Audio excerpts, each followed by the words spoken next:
नमस्कार। आइए सबसे पहले आपकी कनिष्ठा उंगली के बारे में बात कर लेता हूँ।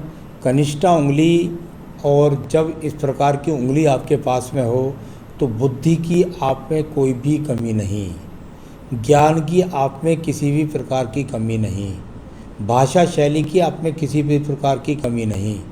साथ ही साथ कोई ज़्यादा बड़े चिन्ह ऐसे भी मौजूद नहीं हैं कि आर्थिक स्थिति भी बहुत ख़राब हो, तो ऐसा चिन्ह यहाँ पर कोई अभी मौजूद नहीं है वर्तमान में। बात करता हूँ सूर्य की उंगली की। सूर्य की उंगली में ये पहले पर्व पर कट हो जाना हमेशा अच्छा नहीं कहलाता। सूर्य का पर्व जाना जाता है आँखों के रोगों के लिए, सूर्य का पर्व जाना जाता है बीपी के लिए, कोलेस्ट्रॉल के लिए। इस चीज़ का थोड़ा सा बृहस्पति का इन्वॉल्वमेंट भी खराब है, तो शुगर के लिए, कोलेस्ट्रॉल के लिए, ऐसी चीज़ों के लिए जाना जाता है। कुछ ना कुछ सूर्य से संबंधित रोग, आप कभी कभी व्यक्ति को पेचिश लगी रहती है, पेट बहुत ज़्यादा खराब रहता है, तो यहाँ ये एक पक्का रोग का निशान आपके पास मौजूद है। तो ये आपने जो मुझसे कह दिया कि भाई मुझको आगे जीवन में स्वास्थ्य के नज़रिए से शेष जीवन कैसा, ये पक्की रेखा जब तक आपके हाथ के अंदर है तो आपके जीवन में रोग लगा रहेगा। लगा रहेगा तो कुछ लगा रहने दीजिए। बहुत जीवन में लोगों को रोग लगे हुए हैं सभी को, और वो दवाई खा रहे हैं और अपना जीवन जी रहे हैं। तो सबसे बड़ी चीज़ है पॉजिटिविटी, और उसके लिए बुध की उंगली ठीक है आपके पास। यहाँ सूर्य और शनि की उंगली के बीच का जब ये गैप होता है तो व्यक्ति चाहकर भी अपने माता पिता की सेवा नहीं कर पाता, या अगर पैतृक संपत्ति हो तो संतुष्टि वाली पैतृक संपत्ति व्यक्ति को नहीं मिलती है, ऐसा कह सकते हैं। आइए बात करते हैं शनि की उंगली की। शनि की उंगली अच्छे ज्ञान के लिए, साथ साथ आपके अच्छे स्वास्थ्य के लिए यहाँ, और साथ ही साथ अच्छे धन के लिए। कुल मिलाकर के सामान्य सी दिखने वाली ये उंगली, यानी कि रोग भी हैं और साथ के साथ धन के बहुत अच्छे आगमन पर वर्तमान समय में ग्रहण लगा हुआ है, ऐसा कह सकते हैं। तो बहुत मजबूत स्थिति नहीं है लेकिन कमज़ोर भी नहीं है। आइए बात करता हूँ आपकी बृहस्पति की उंगली की। बृहस्पति की उंगली और यहाँ पर ये काला तिल, तो ये अपने आप में अच्छा चिन्ह नहीं होता, क्योंकि थर्ड पर्व जो होता है वो धन का कारक होता है, और जब इसमें काला चिन्ह लग जाए तो ये खान पान की गलत आदत डालता है। यानी आदमी चाहकर भी कंट्रोल नहीं कर पाता अपने खान पान को। अगर से डॉक्टर बता देगा कि ऐसा ना खाएं तो खान पान पर कंट्रोल नहीं कर पाएगा। तो एक बात। दूसरी बात, क्योंकि ये धन का पर्व है तो धन पर ग्रहण लग गया, यानी कि अब आपके जो धन है उस पर एक लगातार ग्रहण लग गया खर्च का, और वो स्वास्थ्य के साथ और किसी तरह की समस्या भी दे सकता है। तो यहाँ ये अच्छा संकेत नहीं मिला। साथ ही साथ बृहस्पति की उंगली भगवान की, ईश्वर की कृपा के लिए भी जानी जाती है, और इस पर भगवान की कृपा भी आप पर मौजूद नहीं है, तो ऐसा कह सकते हैं। तो चलिए, इसमें यदि कोई आपका, क्योंकि बृहस्पति की उंगली पर जब काला तिल जाता है तो यदि आपने कोई मन्नत मानी हो, किसी प्रकार की कोई मन्नत मानी हो तो उसे मांगी हो तो उसे पूरी कर दीजिएगा, और ये अपने आप तिल जा भी सकता है। चलिए, तो अब बात करता हूँ यहाँ मैं बुध के पर्वत की। बुध का पर्वत यहाँ पर देखता हूँ तो अनुकूलता है, सम है, कोई ज़्यादा अच्छा नहीं है, लेकिन थोड़ी थोड़ी रेखाएं एक दूसरे को हल्की हल्की काट करके बुध पर्वत पर खड़ी हुई हैं, यानी कि सामान्य रूप से धन के आगमन तो आपके पास में बने रहते हैं। साथ ही साथ संतान का सुख सहयोग भी आपको प्राप्त होगा। चलिए, यश के पर्व के लिए देखता हूँ। यहाँ यश का पर्व, और यहाँ इस पर तो दिखाई दे रहा, चलो दूसरे हाथ में देखता हूँ आपके में सूर्य का पर्व की स्थिति। हाँ, बिल्कुल एक बहुत बढ़िया पक्की रेखा सूर्य पर्वत पर आपके साथ में मिली। यानी अपने जीवन के अंदर यदि ऐसा व्यक्ति चाहे तो राज्य सरकार की नौकरी भी प्राप्त कर सकता है, और राज्य सरकार के कार्यों से लाभ भी उठा सकता है यदि उसने जीवन में नौकरी के समय पर मेहनत की हो। तो यहाँ से एक रेखा निकल कर के जब ये इस तरह से शनि पर्व की तरफ जाती है तो बड़े बड़े अधिकारी व्यक्ति को जानते भी हैं। अब बात करता हूँ 55 वर्ष के बाद में आपकी खड़ी हुई इन भाग्य रेखाओं की। ये भाग्य रेखा जो शनि पर्वत के नीचे खड़ी है, पक्की रेखा है, यानी जीवन के अंत समय तक धन के बहुत अच्छे आगमन, यानी करोड़ोंपति आदमी मेरे सामने ये है जो हाथ दिखला रहा है, ख़ास तौर से 55 वर्ष के बाद। तो ये करोड़ में नहीं, ये हो सकता है 10-20 करोड़ की बात कर रहा हूँ मैं। अब बात करूँगा यहाँ मैं आपके बृहस्पति के पर्व की। ये बृहस्पति का पर्व और इस पे नीचे ट्रायंगल खड़े हुए हैं और 2-3 रेखाएं खड़ी हुई हैं, यानी कि व्यक्ति के पास 2 से 3 मकान भी होते हैं और पैतृक संपत्ति का सपोर्ट भी व्यक्ति को मिलता है। यहाँ इस प्रकार की रेखा हैं जो बहुत ज़्यादा आपको बुद्धि से मेहनत नहीं करा रही हैं। तो यहाँ बृहस्पति के ऊपर थोड़ा सा पीड़ित, और लेकिन उसका थोड़ा सा लाभ ये है कि आपको ये रेजिडेंस दिलाएगा, सुख सुविधा दिलाएगा। आइए हृदय पर्वत की, हृदय रेखा की बात कर लेते हैं। हृदय रेखा में उठती हुई रेखाएं और गिरती हुई रेखाएं, यानी कुल मिलाकर के ये वो रेखाएं हैं कि आप किसी के काम आ जाते हैं, और नीचे वाली रेखाएं जब गिर जाएं तो यानी कि आपके कुछ लोग आपके काम भी आते हैं। बहुत ज़्यादा काम नहीं आते, बहुत ज़्यादा आप लोगों के काम नहीं आते। यहाँ से निकल कर के सीधा रेखाओं का जो एकदम पर्दा पर्वण है वो बृहस्पति पर्वत पर है, यानी कि हृदय में बहुत ज़्यादा किसी तरह की परेशानी नहीं, किसी के लिए बुरे भाव नहीं। परंतु जब इस प्रकार की रेखा यहाँ गिरें तो ये कोलेस्ट्रॉल है, शुगर है, बीपी है, इस तरह के संकेत यहाँ हाथों में भरे पड़े। इनको थोड़ा सा आपको ध्यान रखना होगा। तो चलिए, ये आपके लिए मैंने ये बताया। अब बात करते हैं हम इसके बाद सीधा सीधा आपकी बुद्धि रेखा की। ये बुद्धि रेखा एक जाकर ख़त्म हो गई धन रेखा पर। इसका मतलब क्या होता है? जब बुद्धि रेखा जाके पहली ख़त्म हो जाए धन, तो यानी व्यक्ति के दिमाग में सिर्फ एक ही बात, धन धन धन। बस दिमाग में योजनाएं लगातार रहती रहती हैं, भाई कैसे ही करूं, बस बहुत धन कमाऊं, बहुत धन कमाऊं, बहुत धन कमाऊं, ऐसा उसके दिमाग में चलता रहता है। लेकिन दूसरी बुद्धि रेखा का उदय धन रेखा से ही शुरू हुआ है और जा कर के ये यहाँ इस प्रकार से पहुँच गई है, यानी कि मंगल और चंद्र पर्वत के बीच में। यानी फिर यदि वहाँ पहले रेखा नहीं होती और ये बाद वाली रेखा होती तो इसका भी वही बात है कि व्यक्ति की ये रेखा उदय हुई है, कहाँ से? ये भी धन पर्वत से पैदा उदय हुई है। तो यानी कि वही बात है, जीवन से लेकर अंत के समय तक व्यक्ति के दिमाग में एक ही बात है, कुछ भी करूं बस मेरे पास धन के आगमन हो जाए। तो ऐसी रेखाएं यहाँ इन बात की, लेकिन इसको कोई बुरी बात नहीं है, अच्छी बात है। धन की योजनाएं आपके दिमाग में चलती रहती हैं, कर लीजिए और काम कमा लीजिए धन।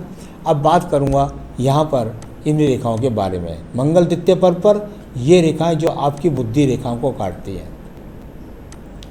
ये रेखाएं लगातार यहाँ काटती हुई, थोड़े से यहाँ क्रॉसेस बने हुए हैं बुद्धि रेखा के अंदर। ये तो इस प्रकार से बुद्धि रेखा के साथ टच करने वाली ये रेखाएं आपके पास बनी हैं, जो आपके जीवन के अब 50 वर्ष के बाद शुरू हुई हैं। यानी कि अब इस समय आपको जो आपके धन है उस पर ये ग्रहण रेखाएं लग गई हैं, यानी इन्वेस्टमेंट का समय ज़्यादा नज़र आता है आपके आने वाले समय में। झगड़े झंझट मुकदमों से भी बच करके रहिएगा। आइए मंगल के प्रथम पर्व की बात करता हूँ।